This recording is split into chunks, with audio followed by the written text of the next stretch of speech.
Hey, y'all.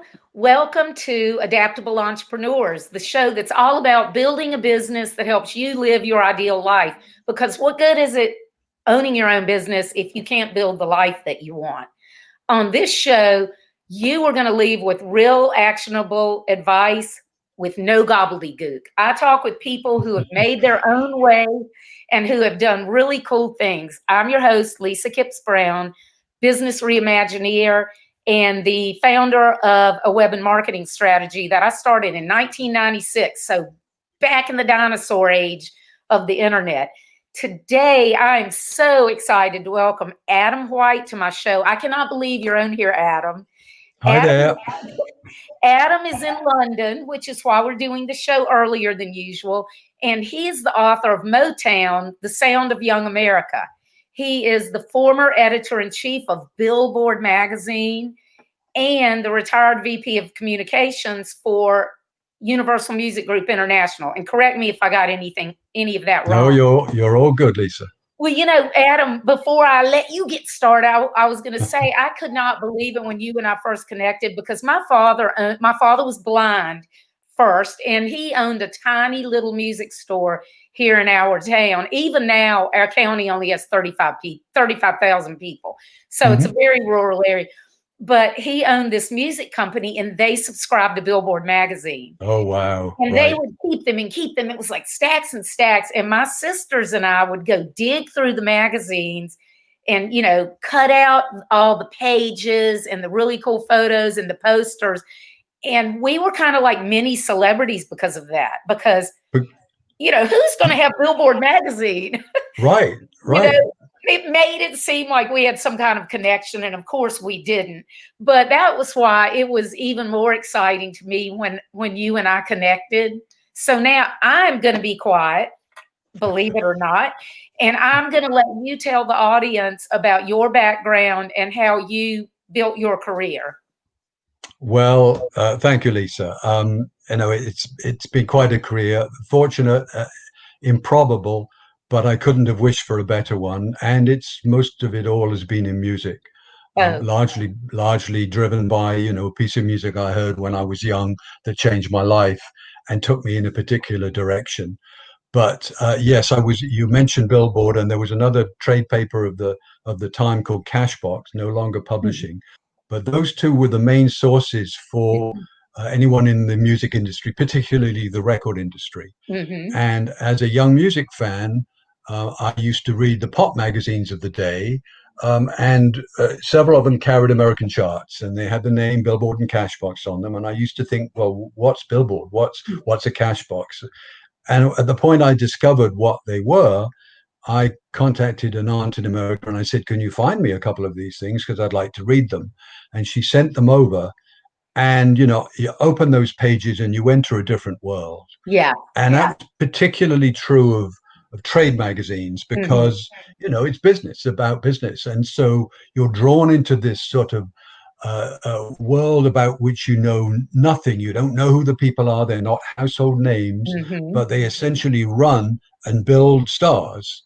And you want to know how it's done. And particularly if you have a passion for a kind of music, and mine was Motown from an early age, I wanted to know everything possible about it. Who was Berry Gordy? Where is Detroit? Who are Holland Dozier Holland? How do you make music like that? Who Mhm. does it? Where the musicians are? And a trade paper, and I think it's probably true in any business, gives you insights you're not going to get anywhere else, particularly not from a distance. So Mhm. having that opportunity to, if you like, have a business perspective early on when you're driven, your enthusiasm is driven by music, was, I think, both unusual and fortunate.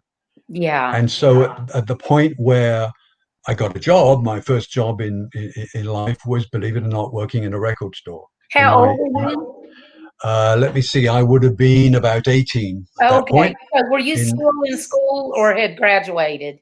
No, I had left school. I Okay. decided that I didn't want to go to college because I wasn't going to do very well in college, Yeah. much to my mother's distress. Well, But I went to work in a record store. You follow your dream, right? Yeah, that's right. Um, And so you many know, successful people didn't go to college or quit if they did go. So yeah.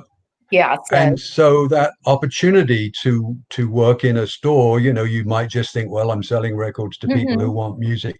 But by having an awareness of the business through reading the trade press and then having a passion for a particular kind of music, I persuaded the owner of the store that we should start up a mail order business because I knew around the UK there were people like me who were deeply in love with Motown. uh-huh. And this was at the point where, nobody really knew very much about it. They maybe had heard of the Supremes, but that was about it. And so these fans around the UK wanted to know everything. Mhm, And so it was, it's like a network of enthusiasts and fans for anything, be it sport, be it technology. But mhm. you're a small group. You're nerds, you're geeks, whatever you want to call them. But you have a great deal in common. And the business opportunity with the record store, was to sell them records because we guaranteed that we would carry every Motown record that was ever released, and we Wow. stocked them. So people knew they could get them from us, either come into the store, but as importantly, mail order. That's so And cool because you're opening up an entire world to all those fans over there, but you also were helping build Motown. well, I never thought of it that way, Yeah, but I because you know were opening the you're content up to them. Yeah, no, it's true. Well, and then that particular, I think what may have helped that is I realized after some months of success and being able to Mhm. sell those records by mail order to people around the UK, we started up a newsletter. So you could start to feed some of that information about what releases were coming, Uh-huh. imports that we brought into the store, and because then I could subscribe legitimately and as a business expense to Billboard and Cashbox. We had all this source of information for the Mhm. newsletter would educate, inform, and enthuse even more people around the UK. So in that sense, Wow. you build a group, you build a club. Yes, you inform them, and it was a great deal of fun. And some of those people who bought those records, I'm still in touch with today Oh, because man, that is so you know cool. And, newsletters didn't tend to be things that small businesses like that did. right. So you were And doing something then that even now so many businesses don't do, and it's one of the best ways to build your business is by building your mailing list. by communicating, right, Right, as exactly. effectively as you can. Yeah. Yeah, that Um, is so to me, it gives me chill bumps that this kid, you had this foresight that you were able to just do those things that other people weren't doing. because you wanted to share your Mhm. enthusiasm, your passion for the music, and because there was I don't know that I thought of it as a business opportunity, but it was part and parcel of the work you did. Right, you And just so, loved it. Yeah. and that's it. And I realized then, and have been fortunate to have this throughout my career, is if you love the work you do, if you have the opportunity to work in something that you love, it's never work. Right. It's something else. It goes Yeah, it's deeper. just part of your life. It's like It a is, and you will fabric. do whatever it takes because Mhm. it means more than just a 9 to 5 or a paycheck. Right. I love that. See, I Um, didn't know that about you, about, how you got started. I figured that you got a job as a reporter and, that maybe you like Motown, but that you got a job as a reporter and that you maybe did a few articles on Motown and that was kind of how it evolved. I had no idea. So by the time Billboard hired you, you were a Motown expert. I was a Motown geek, shall we say, and I guess not false modesty, but what happens is when you're in the business of music, you know how the business works. So I've over time, I got in touch with people at EMI Records, which was the British record business partner for Mhm. Motown in the UK. So you get to know some of the people who were working on um, on the business side of it. And so two things happened. First, that opened even more doors. Um, there was one of the big pop papers of the day called the NME, had charted a record by a Motown artist, and they knew nothing about him. And they put some line in the paper that they didn't know who this guy was. Oh, Well, okay. Well, I did. Surprise, surprise. I knew who this guy's name was, Ardeen Taylor, and I knew enough about him to say, well, look, here's some information that you can use. They paid me for it. Wow. They paid me. They printed an article with my name on it, and I got 2 guineas at the time, which was £2 and 2 shillings. It was the Okay. first money I earned as a journalist. That was actually And pretty decent money back then. yeah, I mean, I wish I'd kept the check. Actually, it would be kind Oh, of no, fun. really? Can you imagine how much that would be worth? That the uncashed check. Can you imagine The how much that would uncashed be check. worth? I'm sorry for interrupting, but I meant to ask you. Do you remember what that one song was that you said you heard and it changed your life? Oh, of course, of course. It was Heatwave by Martha and the Vandellas. Oh yeah, I love that song. Okay, An I was. amazing record, and again, like nothing else I'd heard. Because Uh-huh. here's the thing, and I think some of your viewers and your listeners and your audience may recognize this. Um, it was unlike anything I'd heard before, but just as importantly, it wasn't what was coming out of the place I lived in. So in Mhm. 1963, when I heard that record, all British music fans cared about were the Beatles. Okay. Now, I hated the Beatles. Why? Why would I? I could listen. Right. They were on television all the time, Saturation. Yeah. or I could go down the street and see them in a local concert hall. Mhm. There was no mystique or magic attached to them because of proximity. Detroit, on the other hand, Martha and the Vandellas, thousands of miles away, the magic and mystique of Yeah. something you can't get easily And makes a that real brings difference. up a good point with business scarcity. That Hmm. scarcity always is a good thing in marketing. It spurs people Yeah. to act because they're afraid they're going to miss out. Now, people now say FOMO, fear of missing out, and they talk about it in terms of social media. But with marketing, it's always been around, and it's just a Yes. natural part of human nature. Yep. Yep. And then the other piece of good fortune I had while I was working at the record store is I used to go down to London whenever any big Motown acts came into London, and they tended to go to the capital. They wouldn't necessarily go to the provinces where I lived.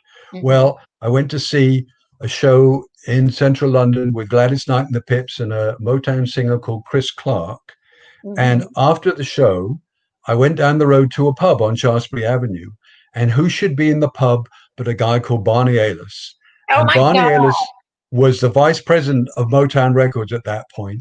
And because I had been reading Billboard and Cashbox for those several Yep. years, I knew who this dude was. You knew who he was and nobody else did. And I went up and introduced myself. I mean, why wouldn't you, right? Exactly. He was probably And stunned that you knew who he was. I think he was, especially a young Brit. It's like, what's happening here? Yeah. But it was the first time we met. And of course, I wasn't to know at that point that, he would come back into my life in subsequent years. But Uh-huh. it was one of those opportunities that happens. I mean, it's a coincidence, but it was a remarkable step along the way that takes you further. So one of the two lessons I learned and was advised by someone in the music business to remember when you work through it is, firstly, when you're in the music business, you also have to, when you're smart in the music business, excuse me, you also have to be lucky. Mhm. And the other piece of advice was, you will be amazed what you can achieve if you're willing to give others the credit. Yes.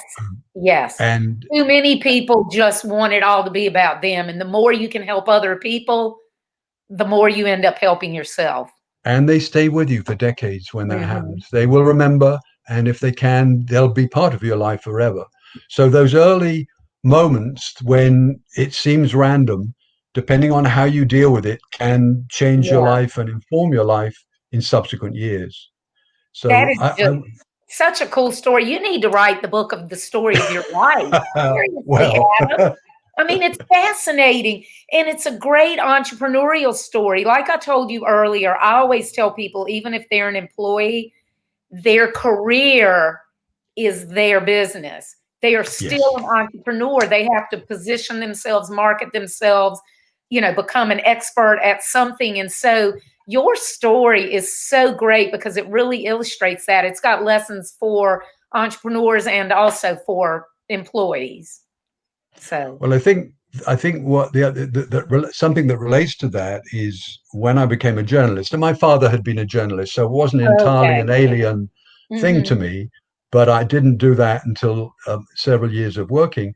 That you understand, you realize in journalism, you need to be informed, you need to Yeah. be prepared, you Hmm. need to have all the information you can possibly get before going to interview somebody. And you Yeah. have to know as much context as well as the questions you've got. You really need to have your stuff together. And in a way, looking back on it, by subscribing to the trade magazine of the business I was interested in, you have access to that information, and you realize you need to know it Yeah. because as you know, as we know, when you're talking to somebody for the first time or you're asking them questions, particularly if you're a journalist, Hmm. if it's evident that you know what the background of the person you're interviewing, you've done your homework, then Right. you will get better results. They That's will right. warm They to you. respect you. They respect you, and they realize that you were interested enough to educate yourself to That's invest exactly that it. time in them. So then they want to reciprocate. But if Yes, you and come they're flattered too. in, You know hmm, that somebody's taken the effort to go that much deeper than right, just the stock questions. But it yeah, also does illustrate that if you have that, and it depends what field you're in, but if you go deeper into the professional side of the business hmm, you're in, you know stuff that others won't know, but it gives you, it marks you out as something different, you know. yeah. Uh, Um, uh, I wanted to. Were you going to say something else? no, no, no, Oh, Lisa, please. so now I know how you became the expert. Like I said, I just assumed you got the job at Billboard, and because you were in that situation, you had the opportunity to learn, and it's literally flipped upside down. So Well, that's a great lesson for people. and it's, you know, and as ever, luck comes into it. So Hmm. after several years in music journalism, where I wrote for some of the music papers, just as a freelancer, I wasn't doing this for a living. Um, I joined a trade paper again, a Hmm. business paper called Piano World, believe it or not. Oh, my father would have loved that. He sold pianos and literally from our little town went from New York to Atlanta tuning people's pianos because they didn't trust anybody else. Oh, you're kidding? That's Mhm. wild. Yeah. Well, yeah, Piano World was the trade paper for the British musical instrument business. Okay. Uh-huh. Um, and so, again, it gives you insights into the business. It was a first move into music as such, where Hmm. you're dealing with people who make, import, sell um, uh, musical instruments, and it gives you insights that you can't get, you know, gazing through the window from the outside or just going to a show. You know, Yeah. you get to know who the movers and shakers are. But after several years doing that, um, I joined Music Week, which was the British equivalent of Billboard. Okay. And what I didn't know at the time is that Billboard owned Music Week. Oh. So I found myself working for a trade paper about the British music industry that was owned by the magazine I'd been reading for years, and enabled me then to fulfill a lifelong ambition, which was to live and work in America. So So you have to be when you lucky as well lived as smart, here, right? where did you live when you lived here? Were you in New York or LA or somewhere No, I different? was in New York. Yep, Okay. yep, Okay. yep. That's And interesting that they owned that and you didn't even realize it at first. yep. And again, you know, the opportunity, a lot of that was luck, but you make your own luck by, I guess, being good at the job that you do. Right. And, You know, you know, you said earlier about being prepared. It reminded me you're the second successful person that has mentioned that. Well, first of all, both you and Charles mentioned opportunity, recognizing it and grabbing it. And then both you and Mitchell Binder, the founder of King Baby Jewelry, and it's mhm, in Nashville, but they have stores worldwide, and you know, his clients are stars and everything. He said, be prepared, just like you right. did and Charles did too because he laughed about the Boy Scout, you know, the Boy Scout code being Yes, prepared. yes, But that it's very important before you even recognize the opportunity. You have to prepare yourself for whatever it is that that may come that you don't even know what might. right. And in Mitchell's case, it turned out that he was approached by Neiman Marcus Oh, to, okay. and so, Yep. but he knew his business inside out. He knew the craft, you know. Yes. Yeah. Well, So and by knowing that, and in my case, the stories I would write for Music Week would sometimes get run in Billboard. And therefore, you had to absorb and understand what American readers were interested in from the UK. You know, what companies were making waves, which artists were successful, what business trends started in the UK that might then be converted to the US. So if Mm-hmm. you have that awareness of another country, and because that my music passion was American, you know, I Mm-hmm. made it my business to know everything about America as well as the place I lived in. And it Yeah. sounds smart, you know, in retrospect, and for goodness sake, I wasn't that smart, but it's a natural part of your appetite. You want to know as much as possible, Yeah. and having that opportunity to access and think of the music business in another country was absolutely, well, it made a difference to me because Billboard ended up offering me a job in New York. Mm-hmm. So again, I would encourage people to have an outlook that is, if possible, broader than just where you live and where you work. Right. Try and look beyond those borders, because you don't know what opportunities lie, and you will learn things from how businessmen and women operate in other countries. And even you said people might say it's luck or you guess it's luck, but you make your own luck, because Yeah. even those lucky situations that you found yourself in, you had to be prepared. Then you had to recognize the situation to make your own luck. Yeah. So how And long? then, you know, and you had to work hard. Let's not Yeah, yeah, forget that, yeah. you It's know, not like right? you That's sat a around eating given. bonbons, right? Right. Uh, So how long did you work for that? Um, for the Music Week, Yeah, how long did you work for them before you actually went to work for Billboard itself? for about 4 years. Okay. Okay. So that's pretty And of course, and as luck would have it, and although of course it wasn't luck, in the middle of that 4 year period, guess who should come over to the UK but Barney Ales, the oh, guy, the Motown vice president, who at that point had left the company. Motown moved from Detroit to LA in 1972, mhm. and Barney, who was from Detroit, didn't want to make the move at that stage. So he stayed in Detroit and he set up his own independent record company. Oh, okay. I And didn't know that. and what he then did was he looked for overseas business partners who could release the records from his Oh. company in the UK and elsewhere.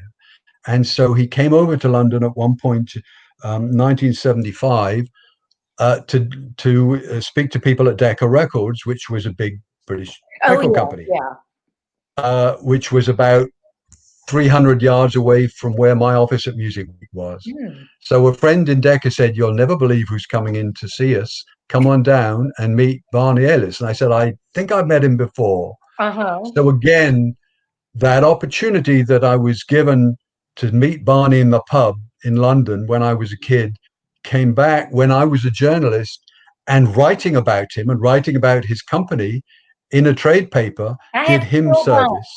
I You have chill know, bumps. Did he it just, remember you? Did he remember you introducing yourself those years ago? yes, I figured he, he he would because it was something different. What other kid would have known who he was and walked up and introduced themselves? And that's flattering if somebody does know who you are, even if you're somebody important, if you're somewhere that you wouldn't expect to be recognized. That's right. Absolutely. Yeah, Mhm. no, that, and, you know, so it was wonderful. So from that point on, we stayed in touch. We had reason to stay in touch because I was a trade paper journalist covering the business he was in. But that personal connection made all the difference. And at some point, when I'd moved to Billboard in New York, and we had a big music industry conference in Hawaii, believe it or not, um, en route, and I went en route to Hawaii. I stopped in LA and I went to see Barney at the Mhm. Motown HQ in on Sunset, and was given the tour of the place.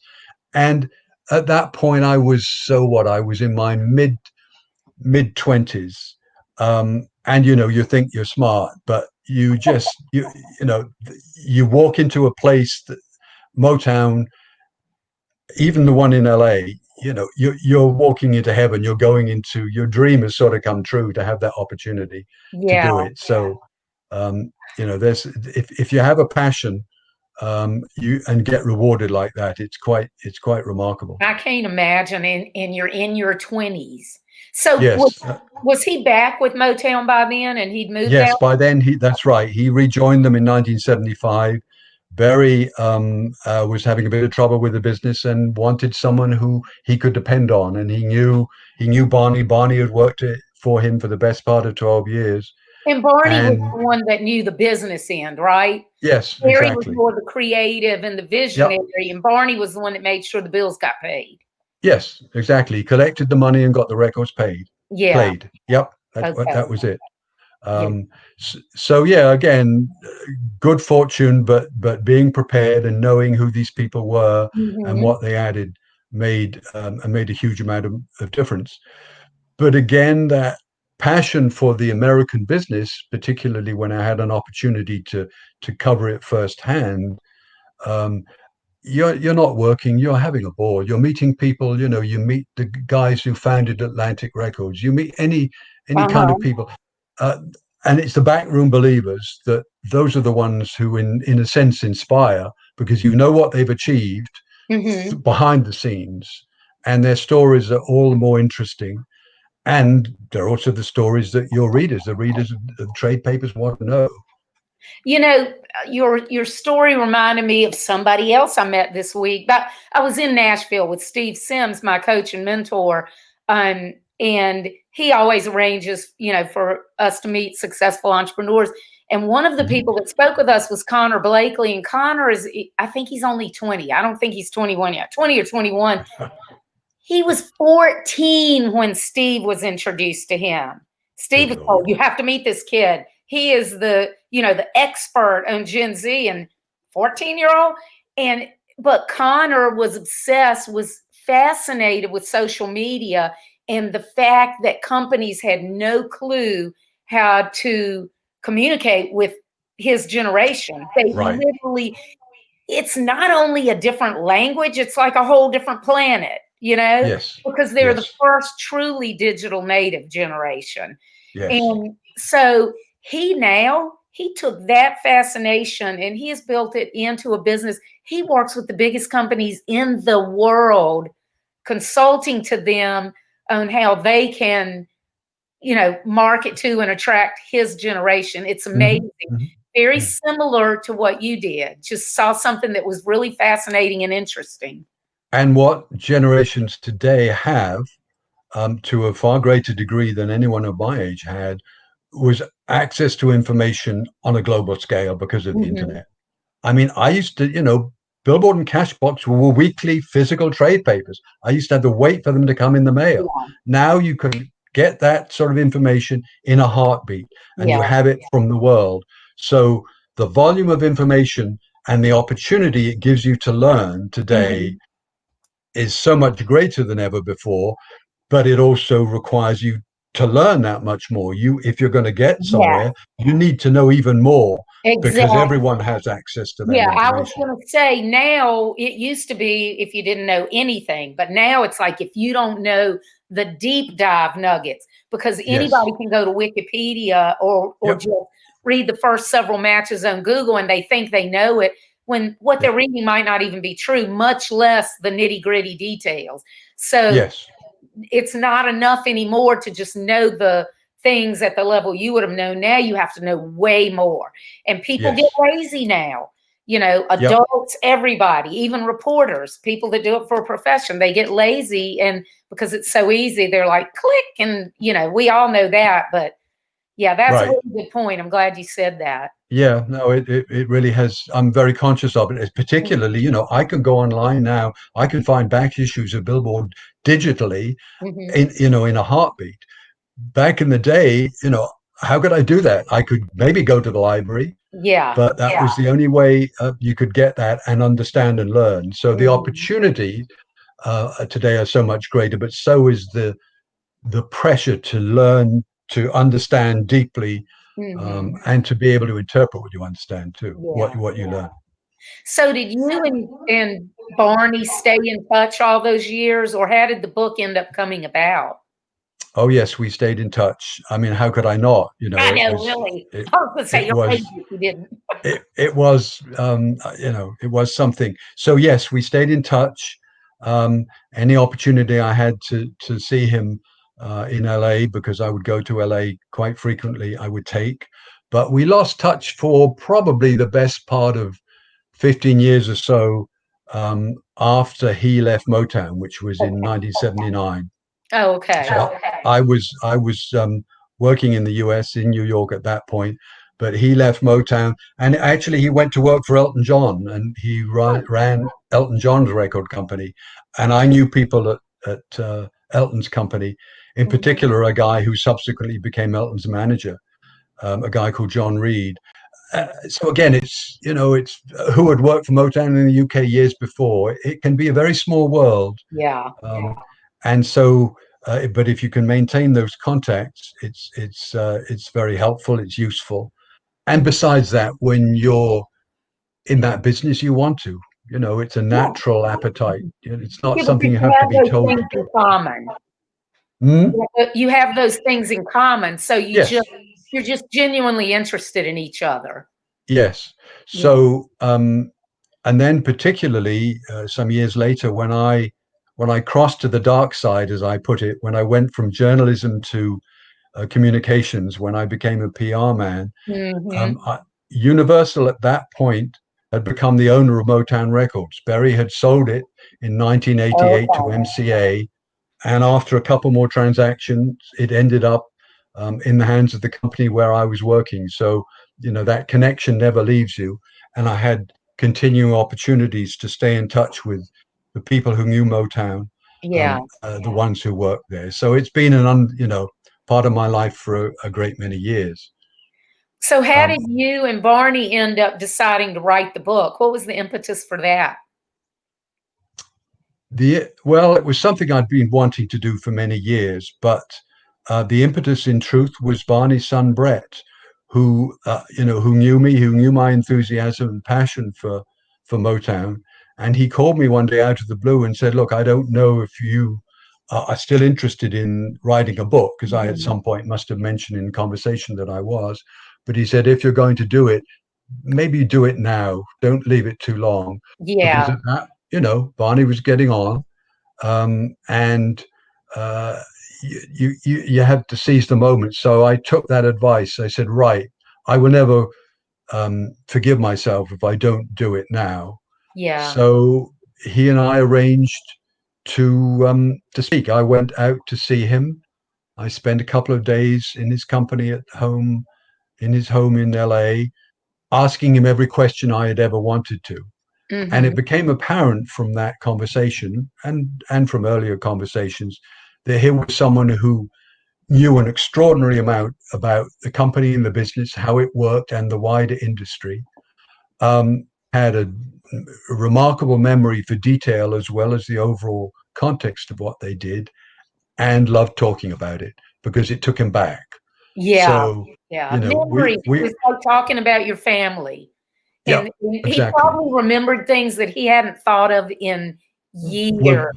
this is exactly it. And it goes back to my point about being prepared. Because Mhm. if you ask them questions that they haven't been asked or they don't expect, you get honest, intriguing, and fascinating answers Yeah. because they've forgotten it. And they suddenly it unlocks other things in their mind. Mhm. It unlocks memories and it unlocks connections. And Yeah. you go deeper than you could possibly expect. And Barney was particularly good at that because he was a very good people person. One Mhm. of the reasons that Barry hired him was because he was, this great looking, gregarious Italian guy who knew everyone and who everyone liked. He was, and yeah, he really was a people person.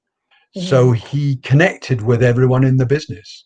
Aside from the fact that before he went to Motown, he'd worked for Warner Brothers and for Capitol. So again, he, Oh, he had amazing connections. So the opportunity to ask him about all of those people and to get the fun personal stories as well as the professional stories made it clear to me that this was something I had to do and take seriously. So yeah. we then set about doing it seriously, doing the book seriously. And when I was in LA, I would talk to him. When I was back in London, I used to say I went to Detroit every Saturday for 2 hours when he and I would Skype, him in Oh, LA and me in London, and I got to ask him all of those other questions. that I wanted to know That about. had So to that's be so much fun for you. and it was for him. Yeah. I know because And Brett told me subsequently, that it was he said watching his dad, years came off him because he was yeah. going back and enjoying talking about the Mhm. things he'd done. Thank goodness you did it because, of course, Berry Gordy died in 2019 and Barney in 2020, correct? No, Barry's still with us. Oh, No, no, sorry. Bar- I'm sorry, Barry. I don't know why. I no, see he's that as a case of I saw something on the internet and I obviously misread it. So I am he very he sorry, is Barry. I greatly apologize. he's a remarkable man. He will be 91 this year, Oh, and okay. he looks 70, if not 60, and Wow. his family genes are great, and we might talk in a minute or two about the family. But no, Barney died this past April. Yeah. Barry will be 150. He'll outlive us all. Oh. Yeah, I grew up loving Motown. My sisters and I just loved it. We'd watch Soul Train, every Oh, Saturday yeah. and love watching people dance and just, yeah, it really had an effect on our lives. So tell me about Barry's first business and how that failed and how he learned from that. Yes. Well, he wanted to start a record shop. He had been drafted. He had started in life. He had a music talent. He could play the piano. He was interested in music, but he was also an amateur boxer. Hmm. Actually, he played in some professional fights. And um, he tells this story about at one point when he was a young man, he saw two posters on the wall. One was for boxing matches, and there were photos of boxers. And the other one was for a big concert with photos of musicians. And he said the boxers were 20 and looked 60, and the musicians were 60 and looked 20. So he decided at that point that music was a better career to follow. And after he'd done time in the service in Korea, back at home in Detroit in 1953, he decided he wanted to start a record shop. Hmm. And he wanted to open a record shop selling nothing but jazz because he was this huge jazz fan. Okay.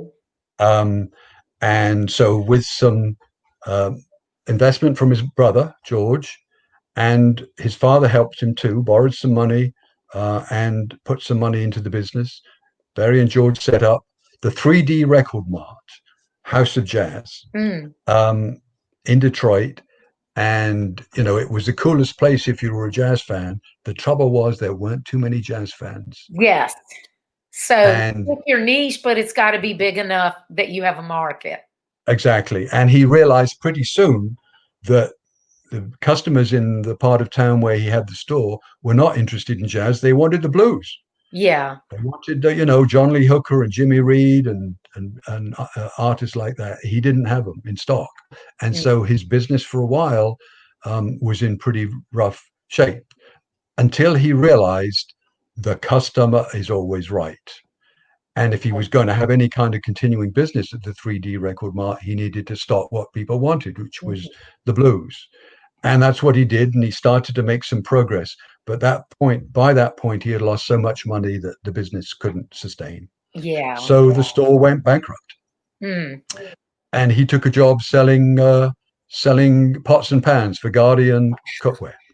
I can't even imagine that. Right. Um, but he always wanted a career in music. And after deciding that selling Guardian cookware was not for him, he went to work for one of the auto companies on the production line. A Okay. well-known story, a well-known story about the time he spent there, um, and learned some lessons that he would apply later in life. But while he was on the production line, he used to write songs in his head, Mm. and he wanted to be a songwriter. And through connections and through his family, in particular through his sisters, he got a song to a guy called Jackie Wilson, big Mhm. star, who had been in a big group called the Dominoes in the 50s and was going solo. Um, Barry had written a song with a partner of his, Billy Davis, and this song was called Reet Petite, the finest girl you ever gonna meet.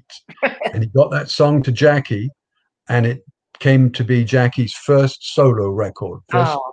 Nice. um, and it was a hit. And better than that, as a result of that, Berry and Billy Davis got to write some more songs for Jackie, big hits. Um, and that's how he essentially got into the business. So he was able to leave the auto factories, start writing songs full time professionally, and having hits. Mm. From that, he graduated into finding other artists to record his work and to develop in the business to get to know how it worked and what he wanted to do in it. And I suppose the second lesson he learned was when the publisher and the manager of Jackie Wilson decided that when Berry asked him if he could write some songs for the flip side of Jackie's records, and back Uh-huh. in the day, of course, Right. as you know, there were singles, A side and a B side. Yep. Well, the royalties you would earn from songs on the flip side of a record would be the same as on the A side, and so Okay. So I did that bit. Mm-hmm. Berry wanted to have a song or two on the flip side of Jackie's records, but Jackie's managers was having none of that. So he said, "Well, that's it then. If you're not willing to carry on writing songs for Jackie unless you can get B-side songs, that's the end of it." Mm-hmm. So his relationship with Jackie came to an end. So he decided to start making a few records, producing records for himself to see if he could sell them to other companies or even release them through his own. And to cut a long story short, he found that hard going. It was difficult. And he had one or two failures because the records that he made, particularly, he put out an early record by the Miracles on an early Motown label. He couldn't get national distribution because he didn't have any money, didn't know the Okay. business, and Mm-hmm. didn't have any money. So he learned throughout this process what it takes to be successful in the business and what you need to do to equip yourself for that success. Um, and at a vital stage, he decided, after getting royalties from a record he'd leased to another company, independent company, minuscule royalties. I think it was $2.19 for a particular record. He Mm. decided that if he wasn't going to make any money leasing his productions to someone else, he might as well do it himself You because he might as well wasn't going make to. that money himself, right? Exactly. So, with the help of Smokey Robinson, that's what he did. And he started Tamla Records, which was the first label for Motown, Mm-hmm. on January the 12th, 1959, with a loan from his family. Wow. Um, and that mistake, that early experience, and then getting knocked back several times over the business and realizing what you needed to do to have a chance of making it, were key lessons that he learned. And I think the single most important lesson that he learned from that early experience was self-sufficiency. He Mm-hmm. realized that in order for him to succeed, he needed to depend on other people as little as possible. That's a In good other point. words, Yeah. have as much control over what you do and what you're trying to do as possible. And he built that into the Motown model so that Motown, in its almost from the beginning, published its own songs. It made its own records in that studio, in that house on Mm-hmm. West Grand Boulevard. Um, he managed the artists that he signed, even though back in the day it wasn't illegal. It is today as a conflict of interest, but he Right. managed those artists and he put them on the road together in package shows. Mm-hmm. He had as much self-sufficiency as he could possibly manage so that he depended on others as little as possible. And that was a key lesson that he learned from going through those first tough years in the industry.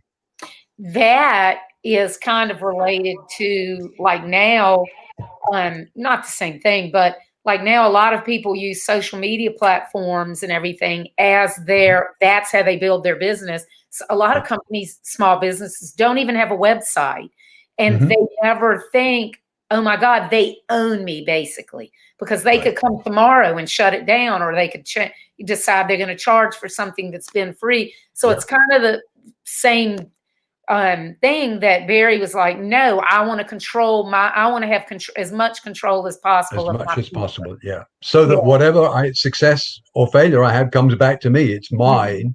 I have to deal with it. I have to learn from it. I have to make it work. Mhm. But there's no substitute for that experience. And And he didn't was, he learn a lot working in the automotive industry in a factory? Didn't he probably learn a lot about just the process of watching the yes. processes of manufacturing, and then he probably took that and translated it into how could he apply it to his Oh, business? absolutely. No, no, you know your stuff, Lisa. That's absolutely what he did, because in particular, the the quality control aspect of Motown, which we Motown geeks know well, um, came from that inspiration from the production line. So he took that idea, that concept that a company producing products has to be, you know, extremely careful about the quality of the work it puts out, nothing substandard, and you make decisions about that.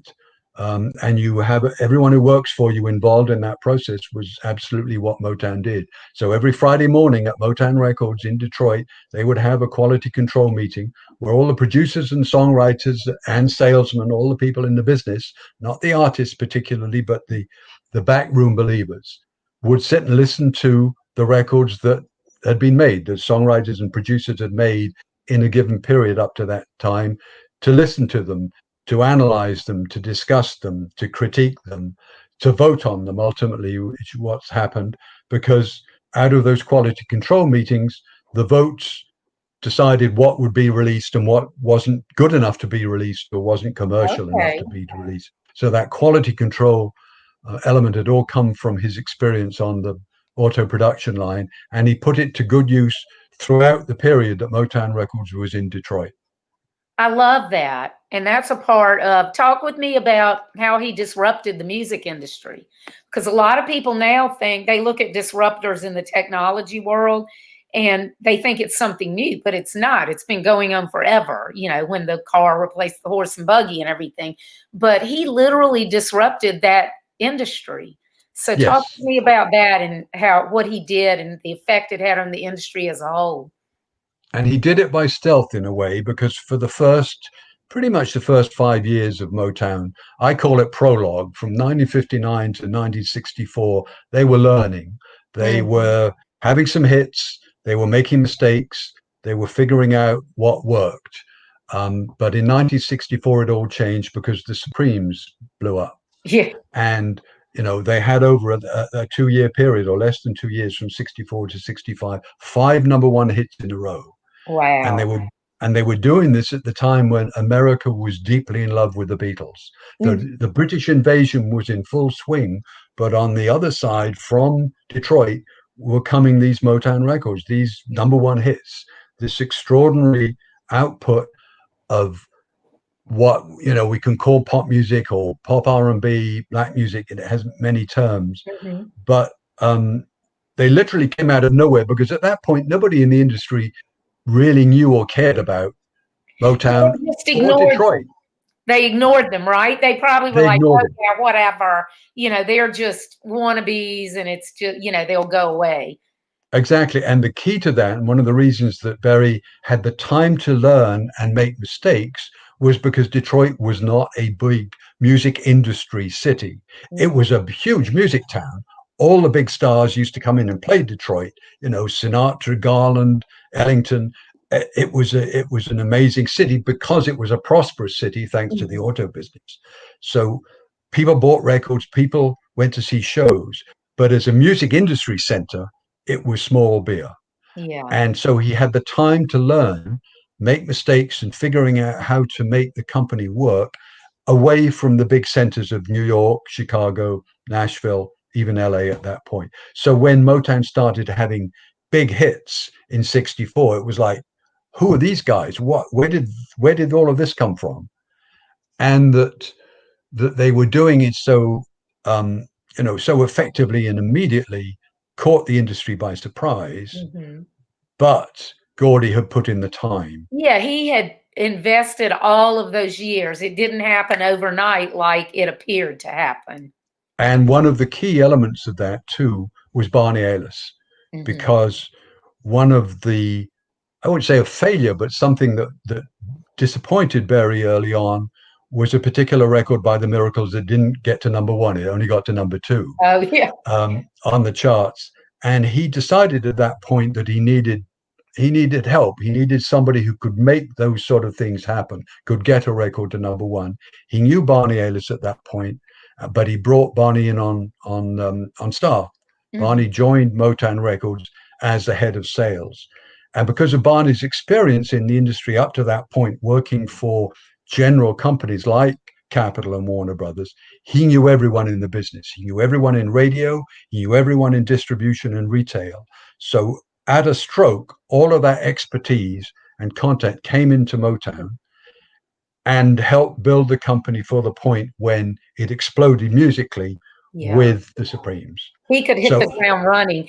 And Barry recognized what his strengths were, what his weaknesses were, and he was not too proud to admit, I'm not good at this and I need somebody to do it, which a lot of absolutely. entrepreneurs, we're stubborn, we want to control things, and a lot of us have a bad habit of not spending our time maybe as wisely as we should and not giving Yep. up.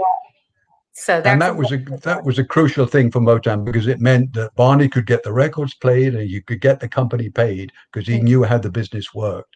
yeah. So that recognition, as you rightly say, that Berry had, that I don't have that skill set, I need someone who does, made all the difference. So Motown was ready when the records exploded. Mm-hmm. Very The other element, interesting. go on. And I said, Well, I was just just going to say very the other quality that made a difference in that breakthrough year of '64 is that Berry understood that um, for his artists to have any kind of career and impact, they needed to be ready and professionally presented and as sophisticated and as attractive as they could be, mhm, particularly in the case of the Supremes. You know, you had these three young girls from the projects in Detroit were going to be on national television. They were going to be on the Ed Sullivan Show. They mhm. were going to be watched by millions of Americans. So he hired, again, knowing your what skills you have and what you need, he hired two people in particular to help develop and polish his artists for national exposure on television and in nightclubs. A woman called Maxine Powell, who I Mhm. call the mistress of etiquette, and a guy called Charlie Atkins, who was an amazing choreographer. So between them, those two people helped ready Motown's artists for the big time, for the spotlight. That is Maxine would, so cool. He was, no disrespect to the artist, but he was productizing it. He mm-hmm, was making sure that they were a product that was marketable, was up to the quality standards, and for all the distribution avenues, not just a recording that you have a bit of control over, but also live shows that he didn't have to worry what's going to happen. exactly. He had that skill set that he already built that process into Motown, and he was smart enough to realize that when it exploded, that's where you needed to pay the attention. So And the be ready. Supremes, Yep, be ready.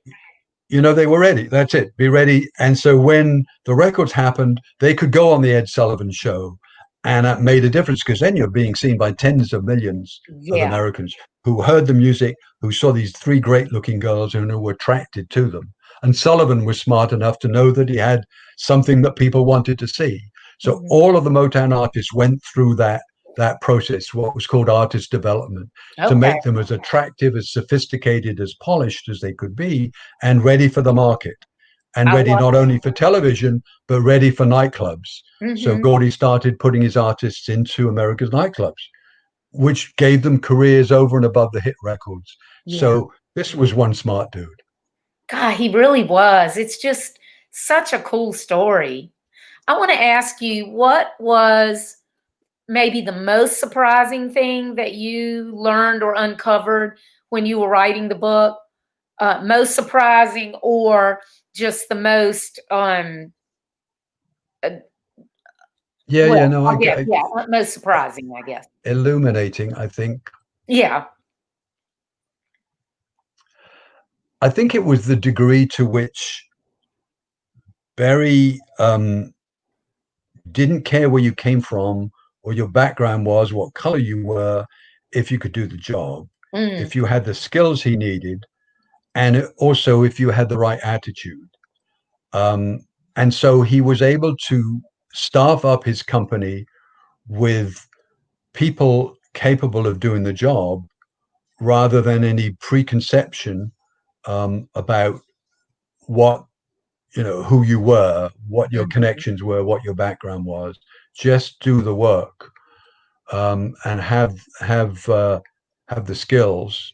That was learning the detail of that, learning from Barney the individual qualities of some of those people that he hired and that Berry hired, because normally you don't know what they're like. You're finding out what people are like firsthand from somebody who hired them and Mhm. fired them and worked with them.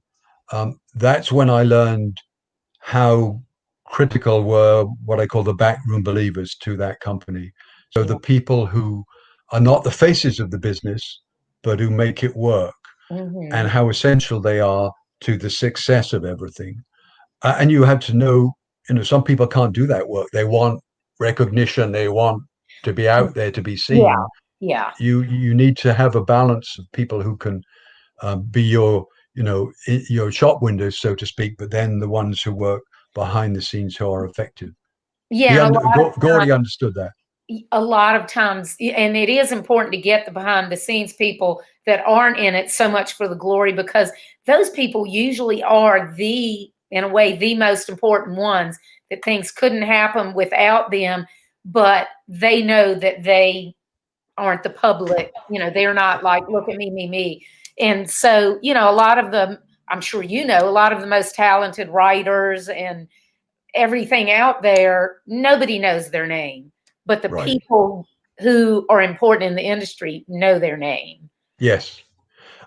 And to be truth, I mean, there were other glorious moments where you would learn things about how they operated. For example, an early number one record for Motown was "Please, Mr. Postman" by the Marvelettes. Hmm. Big record. Um, and Barney told me this fabulous story about how the Marvelettes were booked to appear in San Francisco at a big concert with some other artists.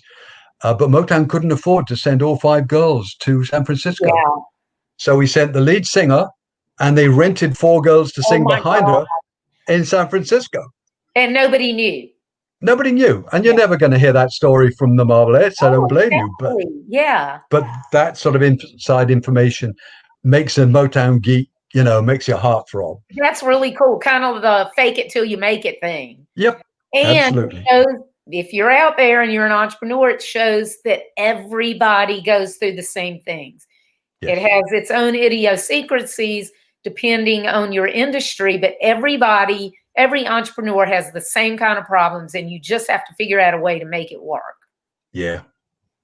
Do you One of have, the other, oh, sorry, go ahead. no, I was just going to say, one of the other qualities that I think helped Barry's success was he was not afraid of making mistakes. Mm, Obviously, he didn't look to do so, but he wasn't afraid of it. And sometimes he almost encouraged it because he saw it as an opportunity, particularly for his artists to learn. yeah. So sometimes you can even hear those mistakes. There was a very big record of Motown in 1964 called My Guy by Mary Wells. And if Hmm. you listen to the middle of that record, there's a point where Mary Wells sings flat. Oh, I need to go listen And to it. and they left it in because it's an endearing quality. It's something that catches your ear and Hmm. makes it human, and you never forget. So it was an example where they decided to leave a mistake in a record rather than remake it and have a singing key and so on. Yeah.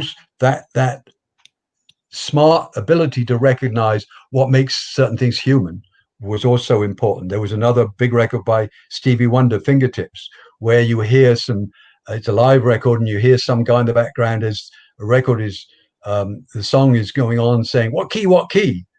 And, once upon a time, you'd have been tempted to dub that Yeah. out, make sure it wasn't heard. Leave it in. It sounds good. It's different. It We're does. still talking The about it funny 50 thing years is, later. the funny thing is, if you're a big fan and you hear that record and then you're singing it over and over, you throw those words in. Yes, If you were exactly. singing it, you would throw it in. You wouldn't be thinking, "Oh, that's a mistake. I'm not going to say it." Yep.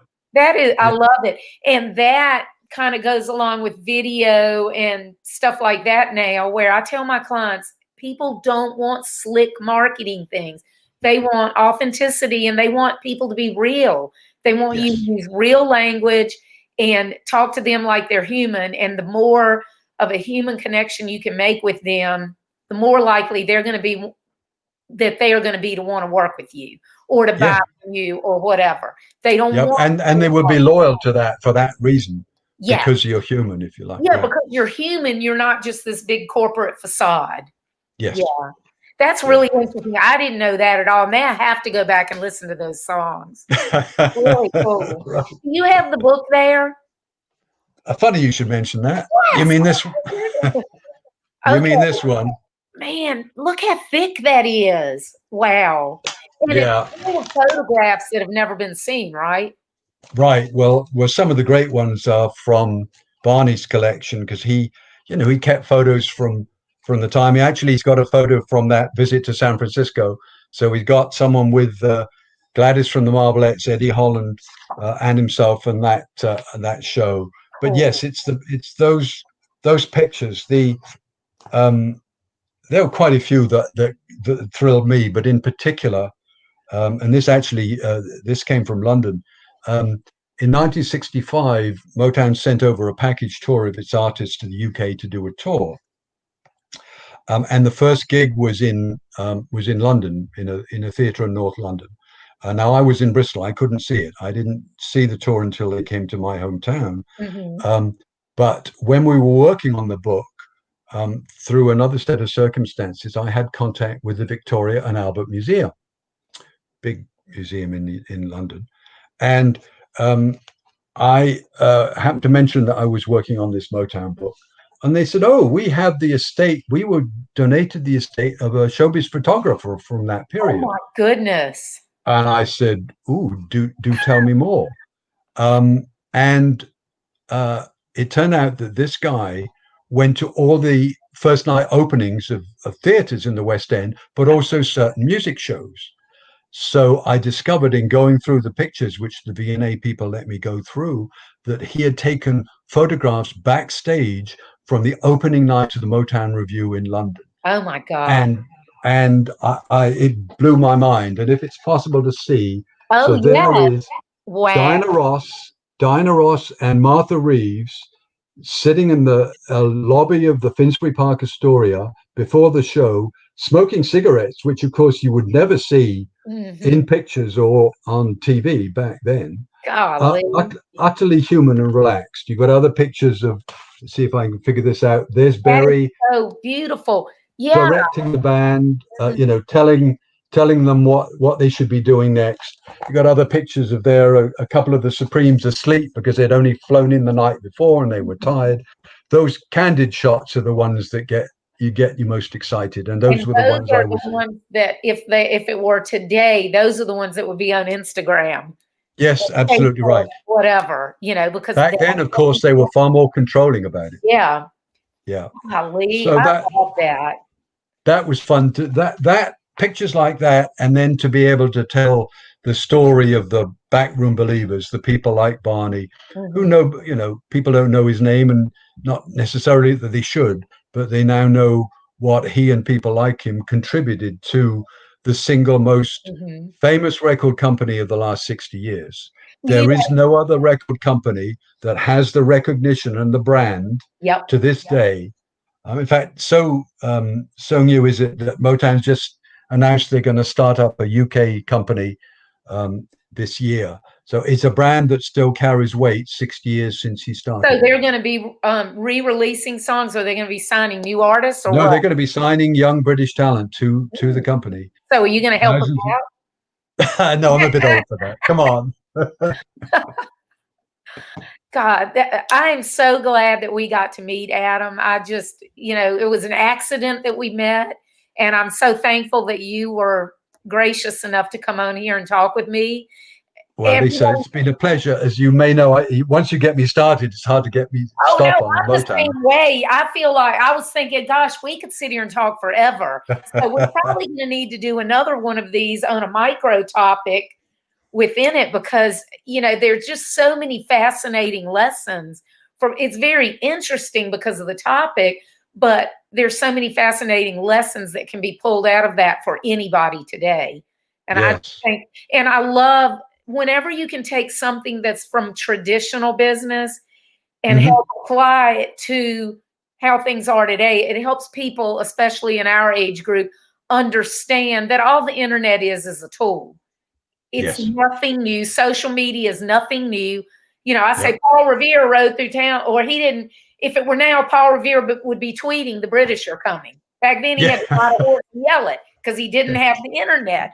But that's Yeah. social media. So I love the fact that you have so many stories and so many lessons that can be pulled out that can help people our age understand and translate. Oh yeah, now I got it. Some things are timeless and some things are Yeah, universal. That's right. Yes. I love Yes. it. Well, Motown has a lot of those lessons. I want all of y'all to go to adampwhite.com. First of all, buy the book because it is awesome. And if you don't get it, you're never going to forgive yourself because, I mean, you could just spend hours and hours and hours just looking at the photographs. And secondly, I want you to read his blog. So many wonderful stories, behind the scenes stories. And while you're there, read the #1 post, which is about my cousin, Charles Kipps, who wrote Walk Away from Love, that was recorded by David Ruffin. And the interview is really good. It was done 30 years ago. And Charles talks about how the recording is actually the very first take that David Ruffin did. Yes. And Yes. so you just have so many fascinating things on your website and in the book. And I thank you so much for being here. And I thank you so much for sharing your knowledge through the book and your website with A everybody pleasure, out Lisa. there. Pleasure. Really enjoyed it. You asked the best questions. Well, thank you. Now, hey, y'all, if you enjoyed watching this, go to my website, lisakipsbrown.com, and I have all of the shows that I've done, and I'll be adding all the new shows. So you can go check them out there if you don't catch them live. I'm usually here every Thursday night at 7 p.m. We did it earlier because Adam is here. Next week, I'm going to have another one of my cousins on, which I'm laughing. I'm like, it's like nepotism. It's just kind of accidental. But I happen to have a very talented family. So my other cousin, Hunter Kipps, has built $1 million business from scratch in a very competitive industry. And so we're going to be talking about how he did that. And I want you to hang on here for a second, Adam, after You bet. after I end the session, because I just want to talk to you for a minute. But thank you so much to everybody, and especially for Adam. See Thank you. you next week. Okay.